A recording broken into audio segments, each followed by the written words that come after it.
જૂનાગઢ જિલ્લામાં પણ મેંદરડામાં પણ વરસાદ જાણે કે આફત બનીને ત્રાટક્યો છે। મગફળી અને સોયાબીનના પાકમાં મોટા પાયે નુકસાનની ભીતિ સેવાઈ રહી છે।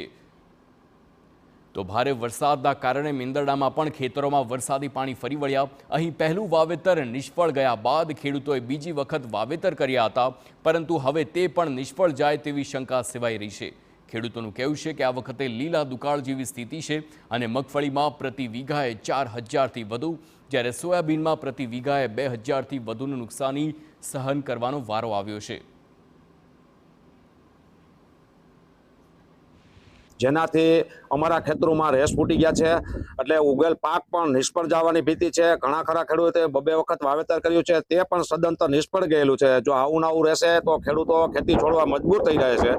તો સરકારશ્રીને એવી નમ્ર વિનંતી છે કે તાત્કાલિક કરીને સર્વે કરાવીને જે ખેડૂતોનો પાક નિષ્ફળ ગયેલો છે તેઓને વળતર આપે તો પાછું ખેતી કરી શકે। જેમ કે અમારા ગામમાં 100% જેવો વાવેતર થાય છે, તેમાં 50% અમારે ફરીથી વાવેતર કરવું પડ્યું છે અને જે એક પણ વ્યવસ્થિત ઉગ્યું નથી, એટલે પાછું ત્રીજી વખત વાવેતર કરવું પડશે। આ વખતે લીલો દુકાળ જેવી અમારી પરિસ્થિતિ આવી ગઈ છે। તો વધારે પડતા વરસાદથી મગફળીના પાકને પીળિયો રોગ લાગી ગયો છે। સતત વરસાદી પાણી ખેતરોમાં ભરાઈ રહેવાના કારણે પારાવાર નુકસાનીની સ્થિતિ છે।